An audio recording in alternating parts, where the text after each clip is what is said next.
पे बैठे बिठाए जॉब मिल जाए तो भूल जाओ भाई, ऐसा कुछ नहीं है। कोई भी काम होगा वो करना पड़ेगा स्टार्टिंग में। और आप लोगों के लिए फिर ऑस्ट्रेलिया या कोई भी और कंट्री नहीं बनी है कि $20 एन आवर देंगे, मतलब मिनिमम वेज से भी बहुत कम $20 एन आवर देंगे। आपने देसी के बीच ही रहना है तो फिर तो भाई आप इंडिया में ही रह लो भाई। आप फिर तो यहाँ गाड़ी भी नहीं चला सकते हो। स्पून फीड कोई नहीं करेगा यहाँ पे आपको। यहाँ की जॉब मार्केट कनाडा या फिर और कंट्री जैसी नहीं है, तो भाई यहाँ पे जॉब अपॉर्चुनिटीज बहुत ज़्यादा है। इतना बड़ा ट्रैप है, मतलब आप जेल जा सकते हो, डिपोर्ट हो सकते हो यहाँ से। ऑल राइट गाइस, तो वीडियो शुरू करते हैं यार।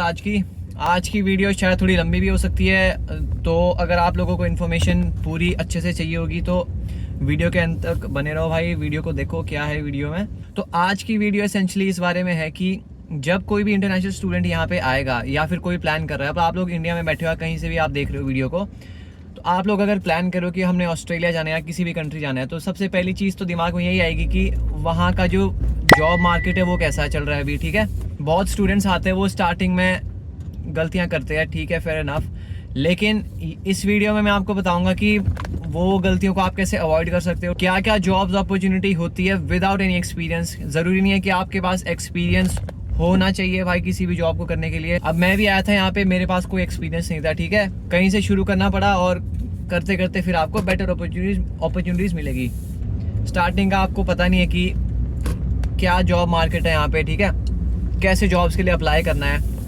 और अगर आप यहाँ पे आके ये सोच रहे हो कि हम लोगों को यार कोई अच्छी जॉब मिल जाए, कहीं पे बैठे बिठाए जॉब मिल जाए, तो भूल जाओ भाई, ऐसा कुछ नहीं है। अपना माइंड सेट ऐसा बना दो कि भाई आओगे यहाँ पे तो काम तो करना पड़ेगा, ठीक है, और कोई भी काम होगा वो करना पड़ेगा स्टार्टिंग में। अगर आप भाई इतने फंसी हो जाओगे काम को लेके कि यार नहीं ये काम मेरे उस मतलब का नहीं है, ये नहीं है, तो भाई आप लोगों के लिए फिर ऑस्ट्रेलिया या कोई भी और कंट्री नहीं बनी है, क्योंकि स्ट्रगल करना पड़ता है स्टार्टिंग में। इनिशियली तो स्ट्रगल सबको करना पड़ेगा। तो अगर मैं बात करूँ जॉब्स की, क्या क्या जॉब्स आप एज एन इंटरनेशनल स्टूडेंट्स यहाँ पे कर सकते हो, तो पहली जॉब होगी working at a servo station, ठीक है, सर्विस स्टेशन पे आप काम करोगे कोई भी, जैसे मैं 7-Eleven पे नाइट शिफ्ट कर रहा हूँ, ठीक है। सेकंड हो गया किसी भी आप रेस्टोरेंट पे, किसी भी कैफे पे काम कर लो। थर्ड आ जाओ आप किसी भी वेयर हाउस पे काम कर सकते हो। फोर्थ आ गया भाई आपका, अगर आप कहीं पे किसी डिलीवरी वगैरह, किसी डिलीवरी जॉब में किसी के पास एज अ डिलीवरी बॉय काम कर लो, जैसे डोमिनोज वगैरह के होते हैं, वेयर हाउस के होते हैं, तो या फिर आप उबर ईट्स या फिर डोरडैश कर लो। ऐसा नहीं है कि इनके लिए आपको एक्सपीरियंस चाहिए,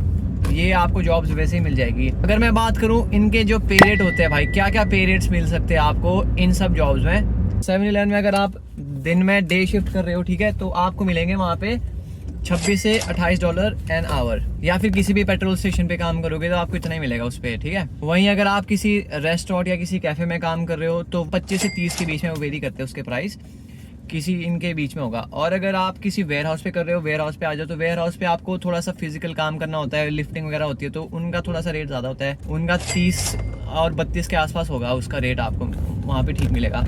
वहीं अगर आप कहीं भाई नाइट शिफ्ट कर रहे हो जैसे मैं कर रहा हूँ, तो आपको 30+ मिलता है वहाँ पे नाइट शिफ्ट पे। इसीलिए मैं रेकमेंड करूँगा सारे बच्चों को कि अगर आप लोग थोड़ा सा अपने आप को पुश कर सकते हो भाई, तो आप नाइट शिफ्ट करो। नाइट शिफ्ट में आपको ज़्यादा पैसा मिलेगा, ठीक है। अगर बात करें भाई मिस्टेक्स की कि क्या क्या गलतियां स्टूडेंट्स यहाँ पे आके करते हैं, सबसे पहली गलती जो है, जो मैंने मैक्सिमम स्टूडेंट्स की देखी है, वो है कि भाई कैश की जॉब के पीछे वो ढूंढते हैं, भागते हैं, क्योंकि भाई कैश यहाँ पे देसी लोग देंगे आपको, ठीक है, और वो मतलब आपको $20 एन आवर देंगे, मतलब मिनिमम वेज से भी बहुत कम $20 एन आवर देंगे। और आपसे भाई मतलब ये समझो कि $40 का काम करवाएंगे। मैं कोई किसी की बुराई नहीं कर रहा हूँ, ये एक बिल्कुल ऑनेस्ट रिव्यू है मेरा, क्योंकि मैंने दोनों जगह काम किया है। मेरे को पता है कि चलो जब कुछ नहीं मिलता है तो करना ही पड़ता है काम, लेकिन अपनी फर्स्ट प्रायोरिटी रखो कि आप कहीं टैक्स पे काम कर रहे हो, उस पर आपकी खुद की जो प्रोफाइल है वो भी बन रही है, आपको एक्सपोजर भी मिल रहा है, आपको अच्छे पैसे भी मिल रहे हैं। कैश को सेकेंडरी रखो हमेशा। लेकिन हमारी क्या गलती रहती है कि हम स्टार्टिंग में कैश जॉब ढूंढते हैं, क्योंकि हम लोगों को लगता है कि बाकी जगह पे अप्लाई करेंगे तो शायद ना मिले, या फिर कंफर्ट जोन से बाहर नहीं निकलना, सिर्फ जहाँ पे हमारे अपने इंडियन लोग होंगे बस उन्हीं के आसपास दायरे में रहो, तो वो बेस्ट है। इससे कोई फ़ायदा नहीं है फिर अगर आप इतना दूर आए हो। अगर आपने देसी के बीच ही रहना है तो फिर तो भाई आप इंडिया में ही रह लो। खुद की पर्सनल ग्रोथ चाहिए, अगर आपको थोड़ा सा एक्सपोजर चाहिए जिसके लिए आप यहाँ पे आए हो, तो अपने आप को भाई थोड़ा सा पुश करना पड़ेगा, कंफर्ट जोन से बाहर आना पड़ेगा। और उसके लिए आपको कैश को प्राइमरी नहीं रखना भाई, उसको सेकेंडरी रखो हमेशा।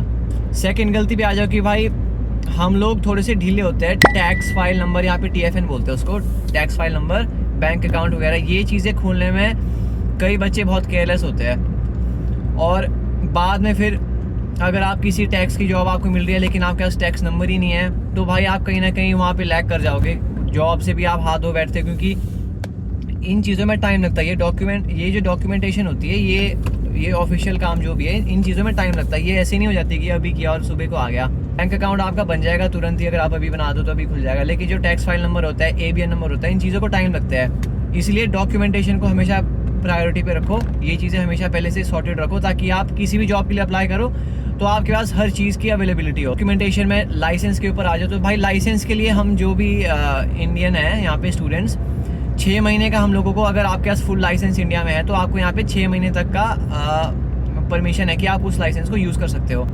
तो हम लोग क्या करेंगे, 6 महीने तक उसको यूज़ करेंगे। हम क्या करेंगे, लास्ट के लिए छोड़ेंगे, जब लास्ट का 1 महीना बचेगा फिर सोचेंगे हम कि भाई लाइसेंस तब देखेंगे। लेकिन तब तक भाई कई बार ऐसा होता है कि आपका अगर लाइसेंस, मान लो आपका टेस्ट फेल हो गया, ठीक है, आप L पे चले गए, तो भाई आप फिर तो यहाँ गाड़ी भी नहीं चला सकते हो। इसका भी एक यहाँ पे नॉलेज टेस्ट होता है जिसको DKT बोलते हैं, ड्राइविंग नॉलेज टेस्ट। सबसे पहले वो होगा, ठीक है, पहले आपको वो निकालना है, उसके बाद फिर आपका ऑन रोड टेस्ट होता है। और उसमें भी मतलब बहुत गलतियाँ निकालते हैं यार ये लोग। मतलब मैंने जब दिया था तो मेरा एक्चुअल टेस्ट तो तीसरी बार हुआ था, पहली 2 बारी तो मेरे को रिजेक्ट ऐसे ही कर लिया कि तुम्हारी गाड़ी की टायर की हवा कम है, तुम्हारे लाइट फ्यूज़ है, हेडलाइट फ्यूज़ है, इसको फिक्स करके आओ। तो ये सब चीज़ों की कमियों की वजह से भाई मेरा पहली 2 बारी तो फीस ही वेस्ट होगी, बस फीस पे करी और मेरा टेस्ट ही नहीं हुआ। तीसरी बारी टेस्ट हुआ लेकिन वो निकल गया था मेरा।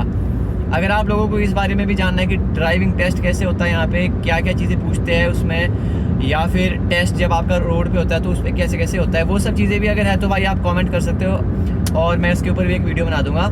इसके साथ साथ भाई एक बहुत बड़ी गलती जो हम यहाँ इंटरनेशनल स्टूडेंट्स करते हैं, वीडियो के एंड में बने रहो भाई, आपको एक सबसे बड़ी मिस्टेक बताऊंगा। करते हैं, काफ़ी रेयर है जो करते हैं, लेकिन अगर आप इन चीज़ों में फंस गए तो भाई मतलब इवेंचुअली आप लोग डिपोर्ट भी हो सकते हो और काफ़ी गलत उसके कॉन्सिक्वेंसेस हो सकते हैं। जब आप सबसे पहले यहाँ पे आते हो, सबसे पहली चीज़ ये देखो कि आप पहले ही हफ्ते में अपना बैंक अकाउंट खोल दो, टैक्स फाइल नंबर अपना अप्लाई कर लो। किसी ने DoorDash, Uber Eats करना है तो भाई वो अपने डॉक्यूमेंट्स को पहले ही हफ्ते में रेडी करके रखो, ताकि आगे जब आप जॉब्स के लिए अप्लाई करोगे तो सब कुछ सॉर्टेड रहे भाई, ठीक है। सेकंड, कैश की जॉब को अवॉइड करो, ठीक है। और ये मत सोचो कि आप कोई भी काम कर रहे हो तो वो काम बहुत छोटा है, क्योंकि कहीं ना कहीं से शुरू करना पड़ेगा। स्पून फीड कोई नहीं करेगा यहाँ पे आपको कि आपको डायरेक्ट बिठा देगा कि कुर्सी पे बैठो और आपको पैसे मिल रहे हैं। शुरू करना पड़ेगा भाई, कहीं ना कहीं से शुरू करना पड़ेगा। मैंने सबवे से शुरू किया था, कईयों ने क्लीनिंग जॉब से शुरू किया था, कई अभी भी क्लीनिंग जॉब्स कर रहे हैं, ठीक है। कईयों ने कैफ़े से शुरू किया, कईयों ने रेस्टोरेंट से किया, कईयों को डायरेक्ट सर्विस स्टेशन पे मिल गई। लेकिन ये आपके ऊपर है भाई, ये कि आपके अंदर क्या पोटेंशियल, आप इंटरव्यूज़ को निकाल सकते हो कि नहीं निकाल सकते हो, ठीक है। लेकिन इतना ही बोलूँगा कि कैश जॉब्स को स्टार्टिंग में अवॉइड करो, उसको सेकेंडरी रखो कि जब ठीक है छुट्टियाँ पड़ रही है तो कैश, अगर आपके पास टैक्स पे और कोई काम नहीं है तो तब कर लिया कैश पे, या फिर बहुत ही मजबूरी है कि कहीं काम ही नहीं मिल रहा है। क्योंकि भाई यहाँ की जॉब मार्केट कनाडा या फिर और कंट्रीज जैसी नहीं है, यहाँ पे अच्छा है। अगर आपके अंदर काम करने का दम है तो भाई यहाँ पे जॉब अपॉर्चुनिटीज़ बहुत ज़्यादा है भाई। मैं हर दिन देखता हूँ यहाँ पे ग्रुप पे हर दिन पोस्ट होता है कि भाई वैकेंसी है यहाँ पे एज अ डिलीवरी बॉय के लिए, या फिर टैक्स पे डिलीवरी बॉय, या फिर कोई वेयर हाउस के लिए जॉब्स निकल रही है भाई। हर दिन यहाँ पे बहुत जॉब्स है। आपके अंदर पोटेंशियल है अगर जॉब करने का तो भाई गो फॉर इट। एक और टिप ये है कि आप ज़्यादा से ज़्यादा वीकेंड की जो शिफ्ट्स है उनको टारगेट करो। वीकेंड पे आपको भाई डबल रेट मिलता है, 30 का 60। सैटरडेज पे आपको 1.5 गुना मिलता है। जहाँ पे मैं काम करता हूँ मेरे को 1.5 मिलता है, कई जगह 2 डबल भी होता है। तो ये सब चीज़ें होती है भाई। ये जब आप इंडिया में होते हो तो ये चीज़ आपको पता नहीं होती है, लेकिन जब आप यहाँ पे आते हो विद टाइम आपको ये चीज़ खुद आप ऑब्जर्व करके फिगर आउट करते हो। मैंने अपने एक्सपीरियंस ये चीज़ फिगर आउट की, इसलिए मैं आपको अपना एक्सपीरियंस बता रहा हूँ कि भाई चीज़ें ऐसे ऐसे चलती है। Moving ahead with the final mistake, जो मैं बोल रहा था कि मतलब रेयर होती है, लेकिन अगर करोगे तो भाई डिपोर्ट भी हो सकते हो। हमारा जो कल्चर है वो अलग कल्चर है यहाँ से, ऑस्ट्रेलिया के कल्चर से ऑब्वियसली, इसलिए यहाँ पे अल्कोहल बहुत ज़्यादा कॉमन है। तो यहाँ पे काफ़ी इंटरनेशनल स्टूडेंट्स को मैंने देखा है, जो मतलब जिनको मैं भी जानता हूँ, वो क्या करेंगे भाई वीकेंड्स पे जाएंगे क्लब में, क्योंकि वहाँ पे लड़कियाँ तो ऑब्वियसली होगी, ठीक है। मैं ये बॉयज़ लड़कों की बात कर रहा हूँ, तो वो ऑब्वियसली जाएंगे वहाँ, लड़कियाँ दारू पी के होगी, ठीक है।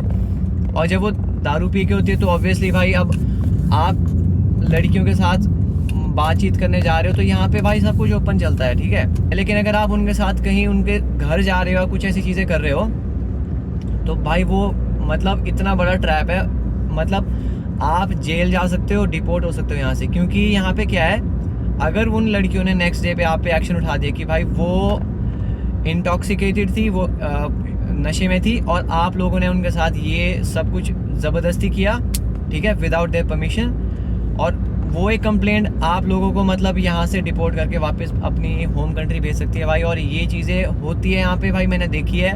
किसी का भी अगर आप कंसेंट ले रहे हो और वो दारू पी के है, शराब पी के है, तो भाई वो कंसेंट नहीं है, वो फिर आपके लिए ट्रैप है।